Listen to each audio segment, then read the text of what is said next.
What's up, everybody? I'm Billy Ryan, and you are listening to the No One Is Watching podcast, where we explore leadership, culture, and the impact they have on high-performing teams. We can all admire the championships that are won on the field and the big profits that show up on the balance sheet. But this show is dedicated to the premise that those battles are won long before they start. Through conversations with elite performers and leaders in the world of business, sports, and life in general, we'll learn valuable lessons on how you can optimize yourself and your organization.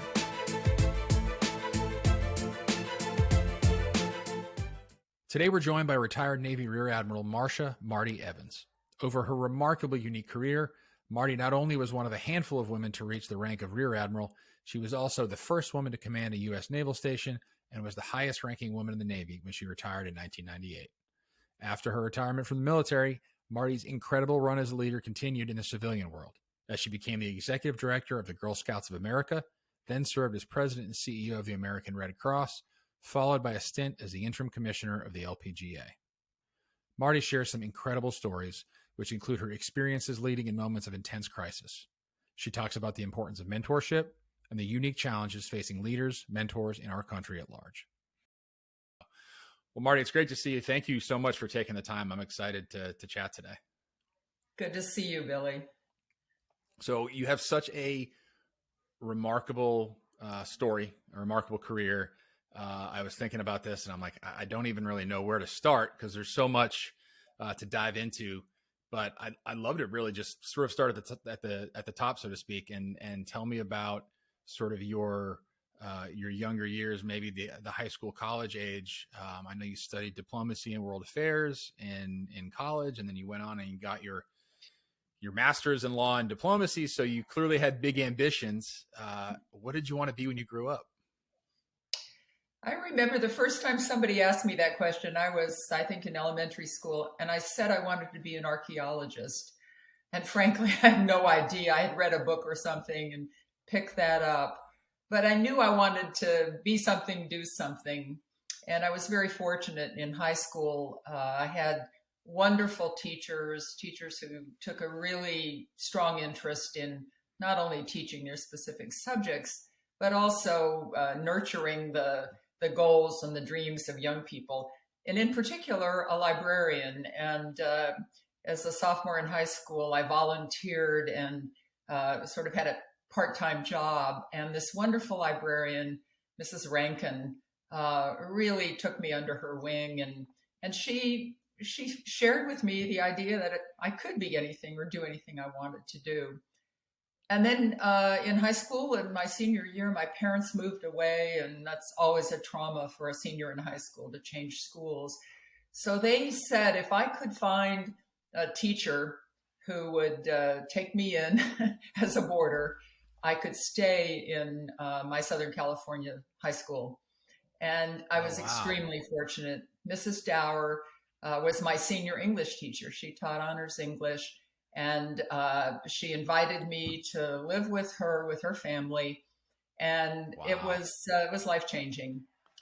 She had dreams for me, and fortunately, they coincided with mine. I knew I wanted to go to college, and my mother had always said from day one, my earliest memories, get a college education, and then you can do what you want. So she hadn't. So I think that was a kind of lesson learned from her experience. So Mrs. Dower took me to Occidental College in Los Angeles and introduced me to the admissions director. And he had served a Peace Corps term in Morocco. And I, as a young child, had lived in Morocco for a couple of years. So that was a fortuitous connection. Occidental had a very strong interdisciplinary international relations program. So I could see myself there, and was very fortunate to be accepted. And so the rest really isn't history, but I thought I was going to be a college professor and teach international relations. But about 6 weeks before graduation, I saw a picture of a woman naval officer in the newspaper, and I just had this fantasy. What would that be like to be in the Navy? And I think everybody knew, join the Navy, see the world. And it became my reality. I couldn't Wow. get it out of my mind over the weekend. And I said, I've either got to completely shut this idea down, or at least I've got to convince myself it was a bad idea. So I met the Navy recruiter on Tuesday and completed the paperwork. And just after college graduation, I went off to officer training. It was a 2-year commitment, so it was not really significant in the overall scheme of things. And so my first assignment was Washington, D.C., and my second assignment was Japan. And I stayed in the Navy beyond 2 years to have that opportunity. So that was how it all started. And I think the lesson is that if you are fortunate enough to have adults who provide guidance and mentoring, then you have the possibilities. And that's been, I think, a guidepost in my life, is how to pass it on and pass it forward. It makes a ton of sense now. Sort of knowing where that story started for you, and seeing what you've done to give back and to sort of pay it forward, and it's incredible how just one little fortuitous break and weird sort of unique circumstances where your parents were leaving and a teacher steps up and a librarian makes an impact, and here we are. So that's amazing. And when you joined the Navy, that was sort of during the Vietnam era, right? So it was a very, different time is putting it mildly, but really just sort of an intense era, in our country's history for a whole bunch of reasons. So that had to be, I guess just a wild ride from sort of day one, I would imagine. Well, the first thing I had to do to get to the recruiting station was cross a demonstration line. But I credit my college experience. Certainly, Occidental College in 1968 was just like virtually every other college in the country, particularly liberal arts colleges. There was a very, very strong anti-war movement.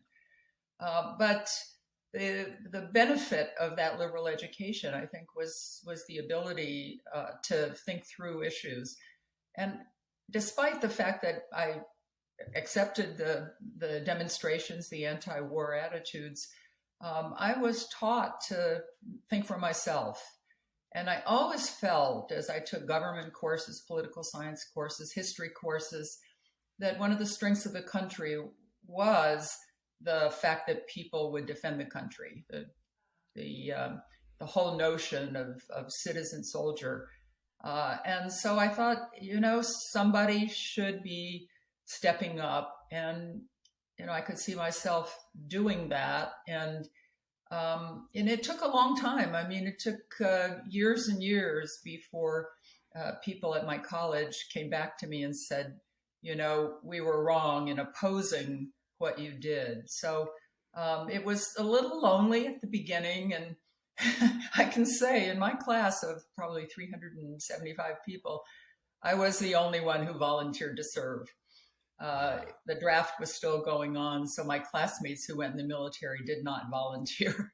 It was required of them. Yeah, I was going to ask about that because obviously the draft was their main source of, I don't want to call it recruitment, but sort of acquiring and building that army and building that force. And we no longer live in that time. But I mean, you talk about sort of your friends and your college classmates sort of coming back to you after the fact. I mean, it sort of speaks for, I would say, the country at large, and kind of looking back on it now through a different lens. But now obviously you touched on the volunteer soldier, right? Defending your country. That's exclusively what we have now, and so you were there as, in a very tumultuous time as a woman, coming from a liberal arts education. And so there's a lot of things that you were kind of just like right in the crosshairs for a variety of reasons. And now it's an entirely new challenge, I would imagine, for the military to recruit and retain soldiers. And so I'm curious about your perspective on that, given, what it was like when you entered, and then obviously the long career you had and played a role in that, once you sort of ascended to those leadership roles. Well, I am foursquare behind the notion of volunteer service. in my early days, the first 5, 6 years, I served with men who either had joined the Navy so they wouldn't be drafted by the Army, or in fact served alongside some Army soldiers who had been drafted. And I can say unequivocally that there's nothing worse than having people forced into it with the threat of law, forced into service. So I am totally supportive of the all-volunteer force. And I can say in the years after 1973 that I served, the wonderful men and women who volunteered and worked alongside me or worked in my commands, or those I worked for, were just terrific people, and were there in general for the right reason. Service. Certainly they wanted to get ahead. They wanted careers. There was that the personal goals that they achieved, but they were certainly in the service for the right reason. Today we are in a total recruiting crisis, and there are many reasons. I mean, just like complex problems just simply don't have a single right. reason, but right. We really do need to rethink how we recruit and retain, and we need, underscore this, we need the support of the country to do it. We've been at war for so many years. The country has seen the effects of the war, the men and women coming home with significant post-traumatic stress and other injuries. And sadly, fewer and fewer adult influencers are recommending to young people in the recruitable age group that they consider military service. The other issue is that COVID contributed to it, but it's not exclusively a product of COVID. The young men and women in the recruitable population, say from 17, 18 years old to 27, 28 years old, are sadly by and large unqualified to serve. It's a whole range of issues, from medical conditions, obesity, fitness, law enforcement records that are tragic.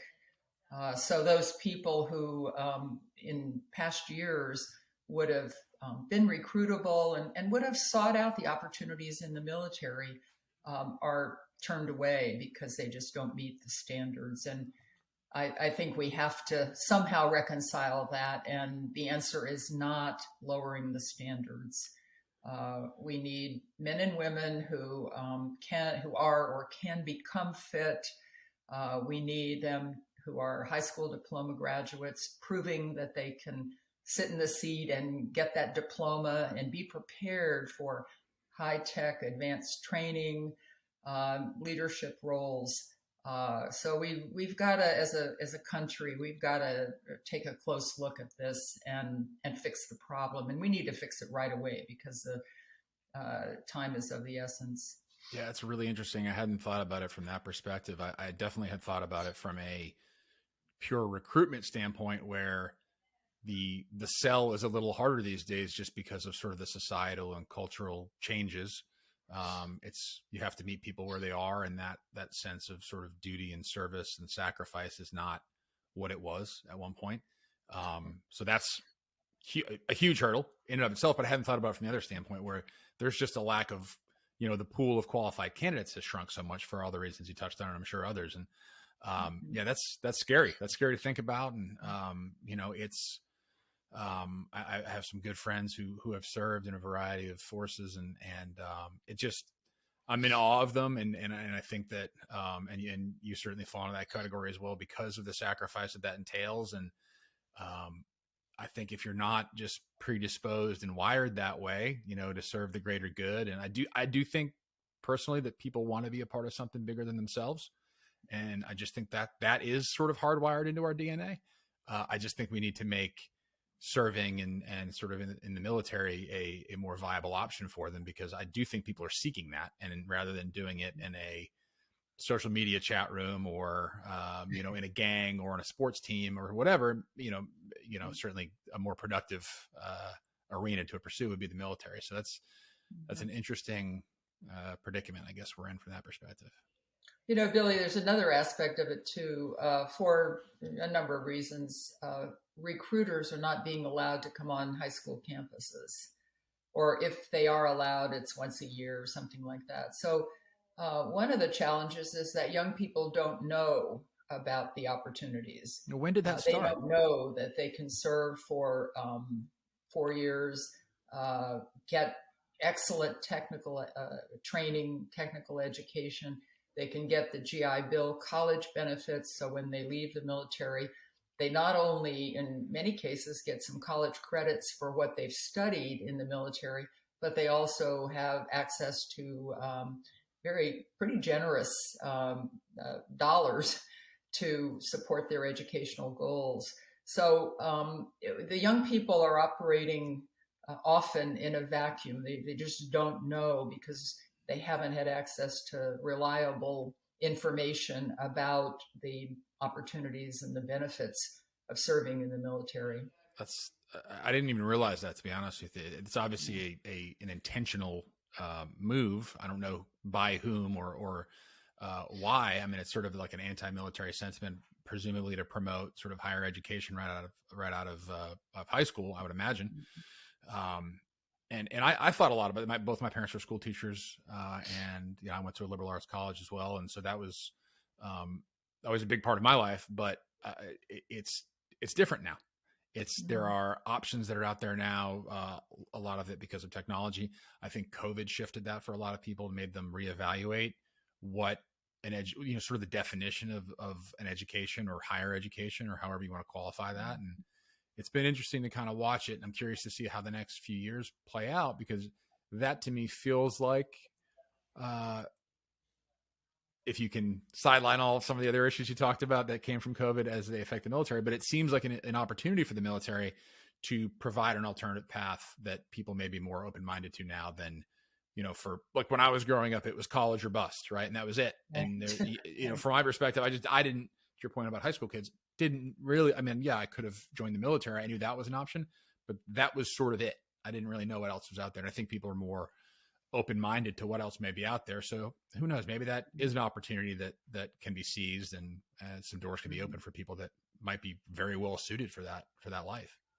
Two other points. One is that the economy plays heavily in this. So, when it's a burgeoning economy, and at least when hiring was a lot of hiring going on, the military obviously has to compete for the talent.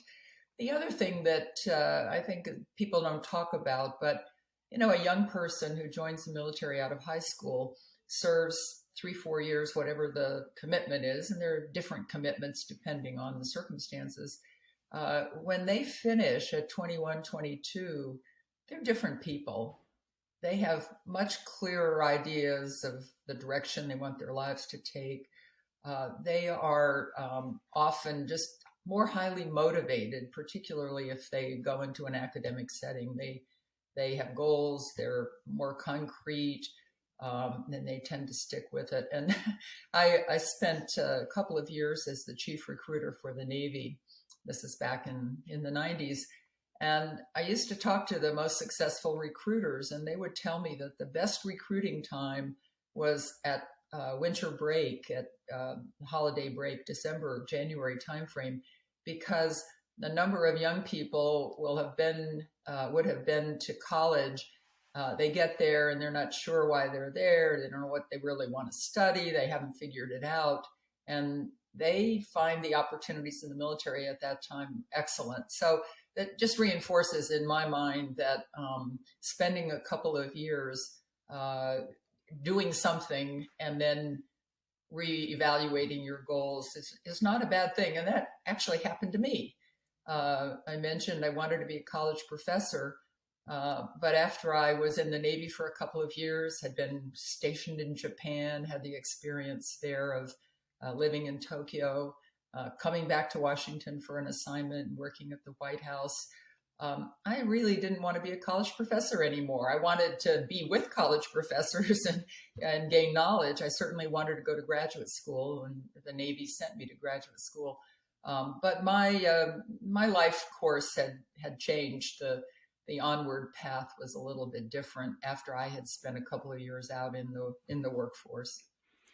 Yeah, I know we joked in a conversation, a prior conversation about sort of the Top Gun bump you saw as the head of recruitment for the Navy, and sort of the misinformed impression that a lot of people were joining the Air Force and they didn't realize, or thought they wanted to join the Air Force and realized that was the Navy. So maybe Maverick will give us another bump. Who knows? I think it has. Good, At great. least for carrier-based pilots. Okay. Pilots. Okay, awesome. So you obviously served in a number of crises. I mean, from I want to talk a little bit about your transition out of the military. But before we do that, you were I believe you were the Navy on-scene commander in San Francisco for the earthquake in '89. I was right after it happened. The World Series was going on. Yeah, My boss, the Admiral, was at the game and couldn't get back, so I was Wow. in charge. And was that your first real exposure to a crisis of that scale and being in a leadership position? Sure. I mean, I had been a commanding officer, so I had a unit and was accountable and so on. But for external factors, if you will, being forced on, that 10, I think it was 4:19 sometime that afternoon when the earth moved. And when the earth moved, I happened to be at our headquarters building on Treasure Island in San Francisco, a man-made island. And if you know anything about earthquakes, you do not want to be on a man-made island when you have a major earthquake. It was terrifying. I bet. So you go through, in a pretty illustrious military career, and then you transition out of that. And then was it the Girl Scouts next? Was that the next opportunity? Yes, so you were, that's interesting to me because, obviously there are parallels with the leadership and the mentorship of young people in particular. And obviously as a woman in the military, and that experience, I'm sure was an incredible asset for the organization and the girls. And even going back to the crisis theme, you were there, not on the front lines, but during 9/11, you were overseeing the Girl Scouts of America, right? Which you don't necessarily, is that right? That's exactly right. Okay. Yes, I was there, and I was actually in our Washington office. The Girl Scouts have a Washington office that's about a block and a half from the White House.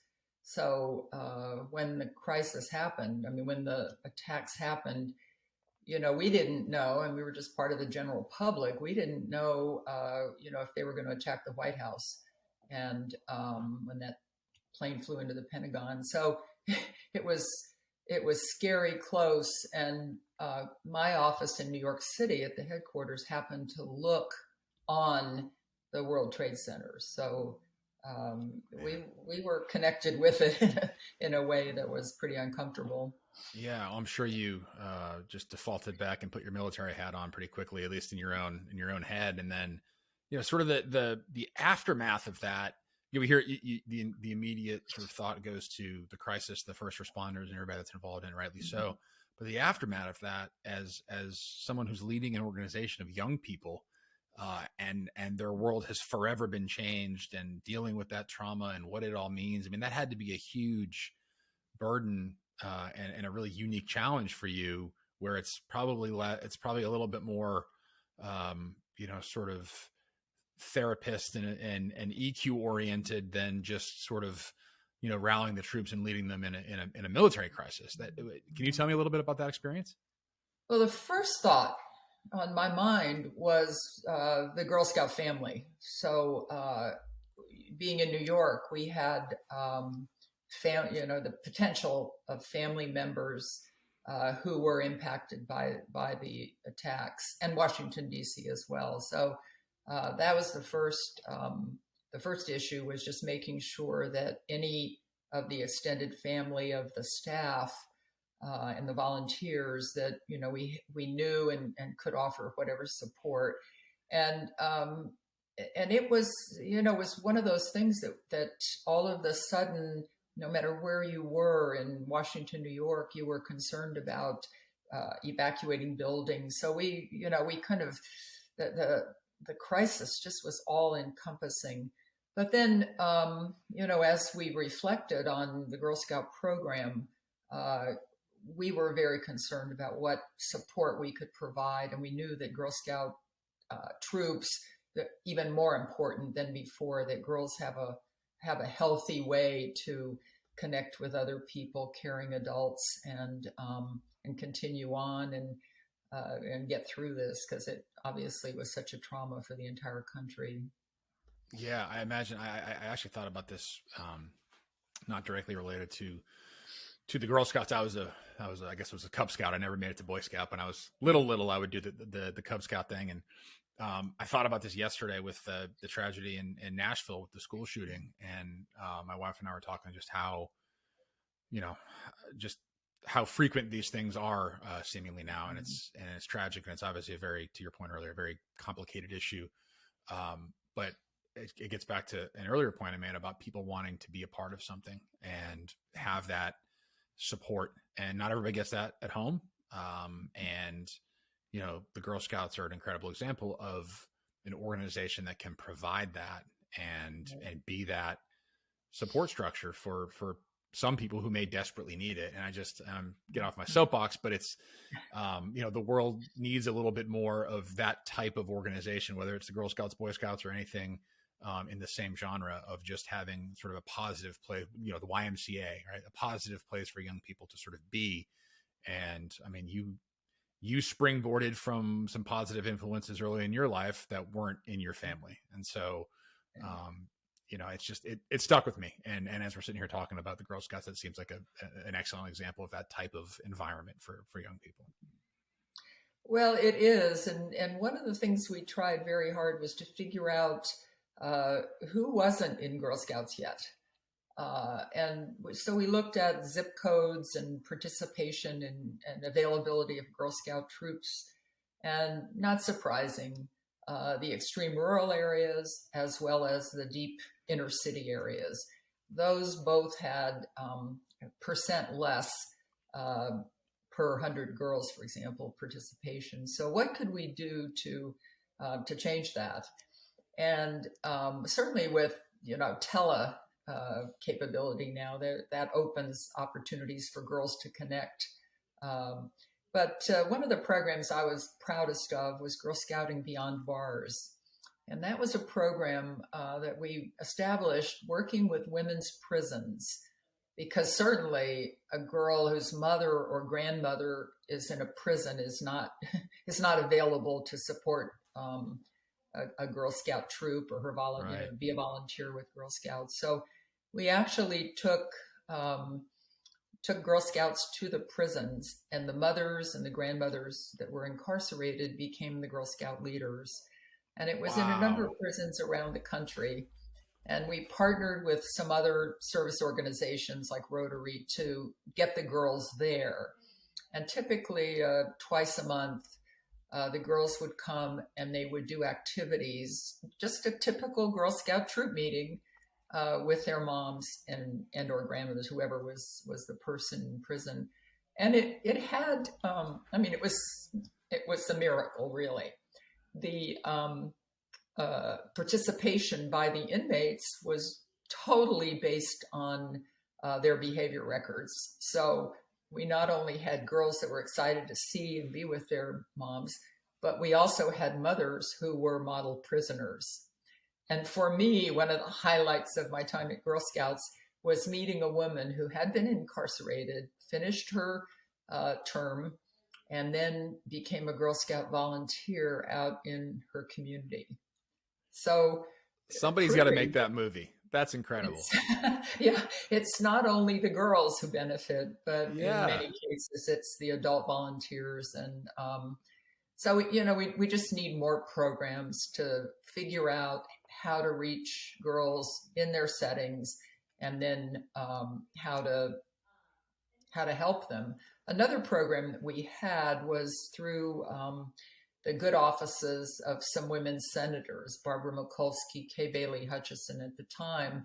And it was an appropriation, and Senator Bond from Missouri was key here. It was an appropriation that was under the juvenile justice line in the budget, because we know that when young people are in positive activities, their need for juvenile justice goes down. So it was a delinquency prevention opportunity.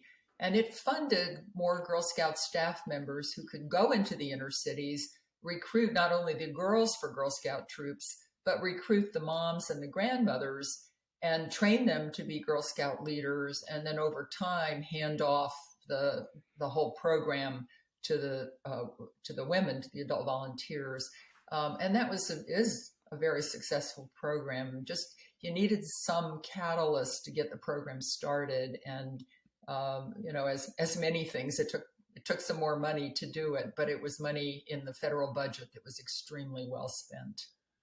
That's incredible. And there are, whatever the issue is these days, we touched on it a little bit earlier, just the inclination to sort of plant your flag on one side of the argument and dig in your heels. And I think it's a bit of an epidemic right now. And the leadership that you demonstrated, and being able not just to sort of lead it, but to actually execute something that is sort of sitting in between two populations in need and helping both of them and sort of solving two problems at once. I mean, we just need way more of that, where it's problem solving, and it's meeting folks where they are. It's easy to say, hey, these women are incarcerated, forget them, like they deserve it. And, yeah, I feel bad for these little girls, but it's somebody else's problem. And to be able to kind of make that connection, that's actually an opportunity, certainly for like the mother or grandmother daughter relationship, but also, I mean, the success story of the woman who got out and, made that a big part of her life moving forward. It's amazing. And I just think that we should, I wish we could see more of that, sort of like the creative problem solving, instead of like, the zero sum approach of debate or argument that we seem to be seeing today. Mm-hmm. Right. So I'm curious about the transition from the military to the Girl Scouts. We talked a little bit about sort of the era you came up in professionally. How cognizant, you had some achievements independent of era or gender, but how cognizant were you of your profile as a woman as you continued to sort of ascend into these significant leadership roles in the military in particular, and kind of what that meant? Was that something you were conscious of, or was it something that you kind of looked back on and say that was, is it a hindsight thing, or was it a real time sort of awareness? Well, it was being in the moment to some extent. I was very fortunate in the military. I came in when the draft was going on, and then the draft ended 5 years after I joined. And all of a sudden, when the draft ended, the top planners in the Pentagon said, "Oh my gosh, how are we going to get enough people in the military?" Well, at that point, prior to 73, qualified women were being turned away because of the assignment restrictions. And so they said, well, we can't bring a lot of women in because in the Navy, they can't go to sea duty. And so many qualified women over the years were turned away. Well, that changed. And in 73, the boundaries were slowly taken off, and the percent of women was gradually rose from 2% when I joined, and it started climbing. So now all of a sudden, the military planners had to figure out where to assign us. And so I started in 73. I started getting assignments where women hadn't served before. And there was always, a little bit of talk about it, sometimes publicity, either intended or not intended. But, first woman to do this and that. So quite honestly, as I went through these assignments, it was a little scary in some cases, because you want to do well, and you feel like people are watching you, but you do it once or twice and you survive, and you say, well, okay, I'll take on another one of these assignments they've asked me or ordered me to. And you realize that it just kind of goes with the territory, and you're a little bit less aware, I guess you might say. So I think all of those years of having those opportunities, growing in those assignments, really prepared me, pardon me, in many ways for uh, the higher level assignments, not only as an admiral in the Navy, but then um, in Girl Scouts at the Red Cross and on. So I'm really grateful for that opportunity, and I had wonderful advice from a senior woman uh, ahead of me in the Navy. And when I asked her, I said, "Well, how do you do these things that no woman has ever done before, and you may or may not have all of the qualifications that some HR person thinks you need?" And she said, "Press on regardless." And that was the best advice. You just press on, and you find that there are all kinds of people in your team who can help you get the job done, who want to get the job done. They understand how important accomplishing the mission is, and you do it. So I was aware of it, and frankly, occasionally it was helpful. It was helpful to when you needed access to media, for example.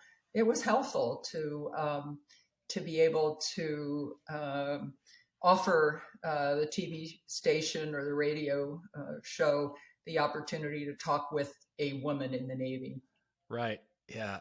No, it resonates with me because, my career was in the sports, and I don't like drawing the parallels between military and sports because I think it's a little trite, but there are a lot of them. And just this notion that we can sit here and sort of do the paralysis by analysis thing and have the imposter syndrome and doubt ourselves and all this other stuff. And Right. I mean, I'm even going through it with one of my kids right now, where there's doubt creeps in. I can't do this. I can't do that. I just go do it. Just go try, and like I just feel like we're capable of so much more. And the military sort of forces you to do that, right? Because you're going to you have an order and you got to go do it. And then you're like, well, I didn't think I could do that, but I just did.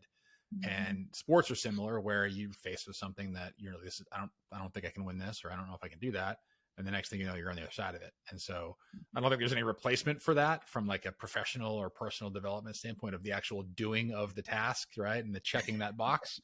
So it's interesting to hear you from that perspective doing it, because who knows, you may have not, if you weren't forced into some of those roles or assignments, who knows what would have happened. So it's a little bit of trial by fire. Well, at one point, I finally realized that it's not only, you're not only the one who needs to succeed, it's the people who assigned you to that job. It's the person you're working for. They want you to succeed too. So That's truly, you're not out there on the limb. You have a full team supporting you to get the job done. That's a great point. So you shifted out of the Girl Scouts and took on the role of CEO at the Red Cross. I know they're obviously high profile, impactful role as far as giving back and having meaningful impact, to the world at large, really. Mm-hmm. And then you were CEO during Katrina. Is that correct? I was, yes. Yeah, you have been through some ordeals. So that had to be, how long were you on the job when that happened? Well, that was 2005. So I joined the Red Cross in the summer of 2002. 2003 was, in the overall scheme of things, looking back, a pretty mild year. And then 2004 was one of the historic years of the Red Cross from the viewpoint of disasters, the number of people impacted, the scale and scope of disasters. And, we realized in hindsight, it was just a warm up for the horrific year of 2005. Yeah. That, I suppose your military background trained you well for responding to those sorts of things, but just the size and scope and, sort of the collaboration that you needed, I'm sure, to pull all those efforts together.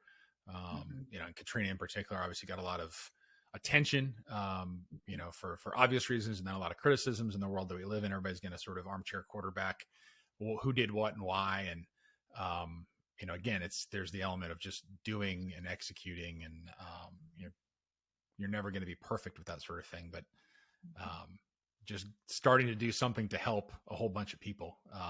That had to be difficult to even with your background and experiences, to hear criticisms like that, not to you necessarily directly, but to the Red Cross or to the government or what have you, when you're trying to obviously help as many people as you can. You're exactly right. I mean, it was extremely painful, but you press on regardless. I think one of the issues is you try to learn from previous experience. So we had the hurricanes in 2004, and we did a lot of work, tabletop exercises, trying to figure out, because we thought we had the big ones those years, and I think it's safe to say, it's accurate to say, that one of the crises of 2005 and the Katrina year was our failure of imagination. When something is 10 times worse in whatever measures you have, you can maybe plan for 2 or 3 times worse, but 10 times worse, that's a tougher one. Yeah. And I think that not only Red Cross, but also all of the agencies that are supposed to come together to respond, whether it's the National Guard, FEMA, every state, every local agency that's in disaster response. I think it's accurate to say that all of the agencies across the board, while they may have tried to imagine the worst ever, we just fell short. It was beyond anybody's expectation, anticipation. But the good news is, out of Katrina and that year, disaster response agencies at whatever level are all much better than they ever were before. So I think we took lessons learned, and that's what you have to do. You can't change the past in most cases, every case, but you sure can prepare better for the future. And, I live in Florida, in an area that's been impacted by hurricanes, and it's really different today. The way that public agencies, partnerships with private support agencies, it's really different today in a good way. Doesn't change the fact that the disasters happen, but the response is better. Yeah, it's a really good point, because in the military you can probably strategize for worst case scenarios, because you have recon on what the enemy may have and what the practical scenarios may be. So you kind of know worst case scenario. You can't predict that with Mother Nature, and so any scenario, okay, is it 2x, is it 3x, is it 5x, like 10x of anything that you've never experienced? Whatever arena you're in, whatever role you're in, that's awfully hard to prepare for. And so, yeah, I can't imagine. You just got to figure it out, to your point, like press on regardless, and then take away those lessons and make those improvements. And certainly we've seen the improvements that have outlasted post Katrina, and kind of the changes that made people. We learned our lessons, right? And so that's all you can do, I suppose. Mm-hmm. It's true. So you go from all of these high, very public crises driven roles, and again, I come from the sports world, so everybody's like, man, the commissioner of a sports league, that's got to be a big job. That had to be like a walk in the park for you. You come in, interim commissioner of the LPGA. I make light of it, but I mean, given what you dealt with in your career, again, the parallels between military and sport notwithstanding, like it had to be a different set of challenges for you, which I'm sure you embraced.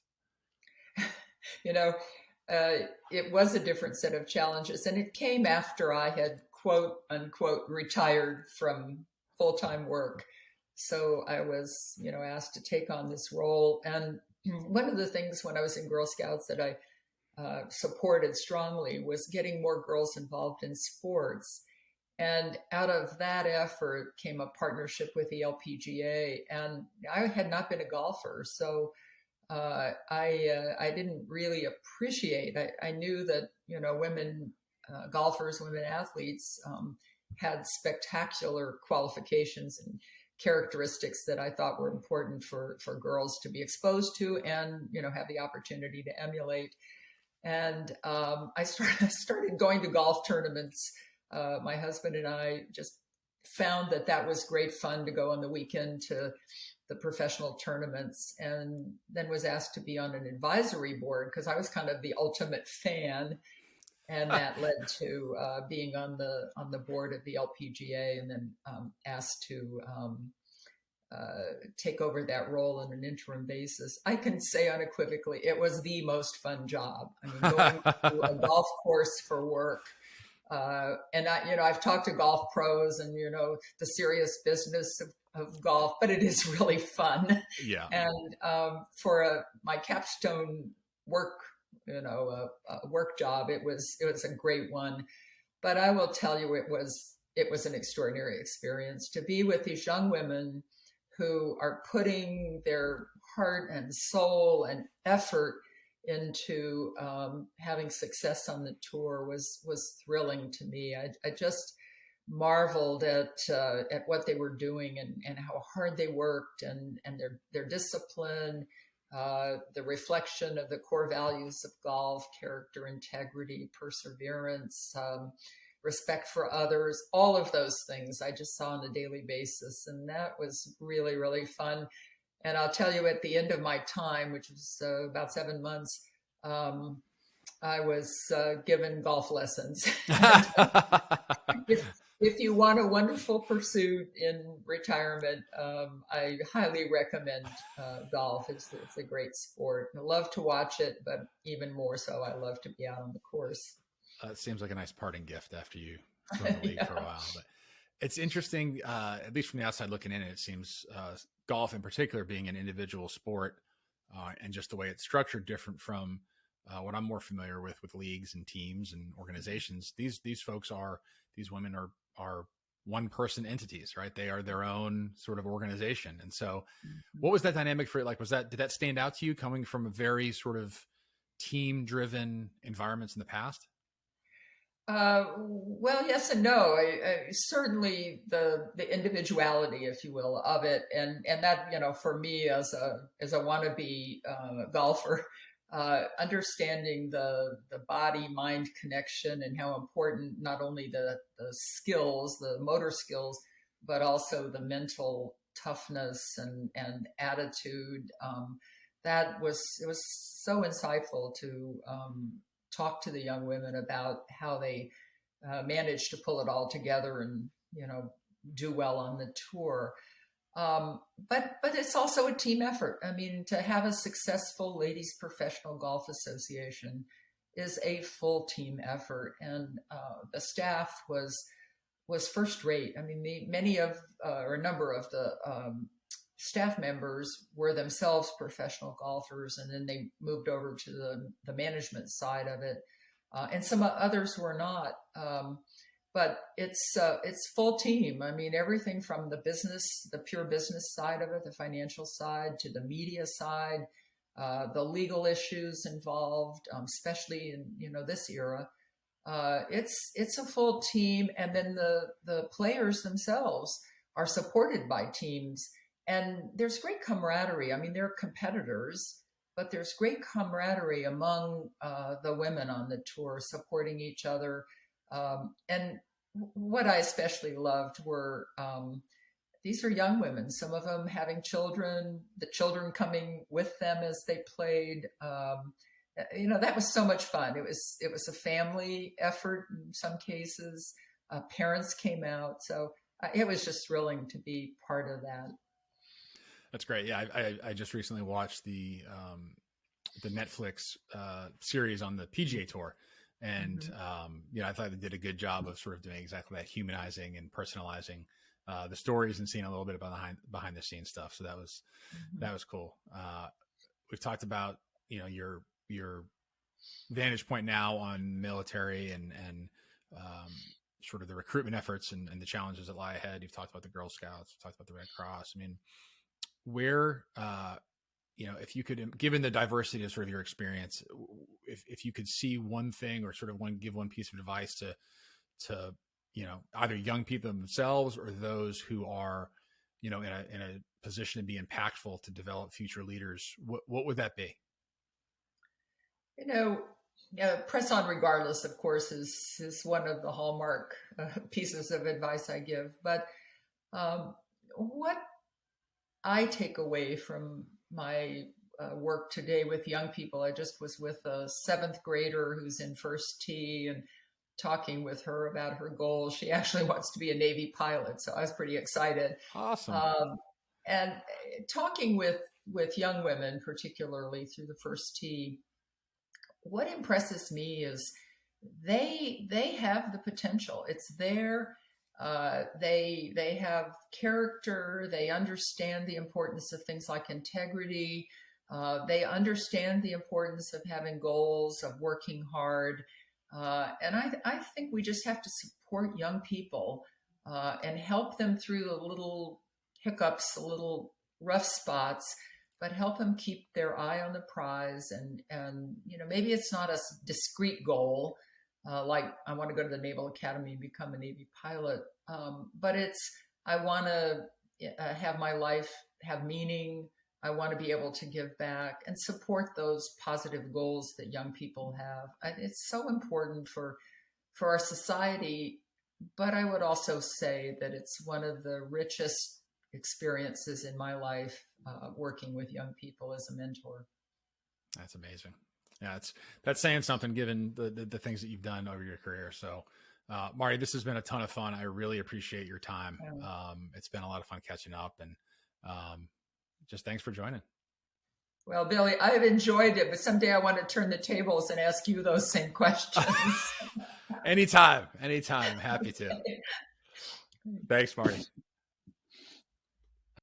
Thanks for listening to this episode of the No One Is Watching podcast. If you haven't already, be sure to hit subscribe to be notified of future episodes. If you'd like to support the show, please take a second, leave a rating and review, or share it with your friends. If you're interested in similar content, you can check out my website at nooneiswatching.com, where you can subscribe to the newsletter, read my blog, or follow me on your social media platform of choice. Look, your time is valuable, so thank you for lending me some of it. We'll see you next time.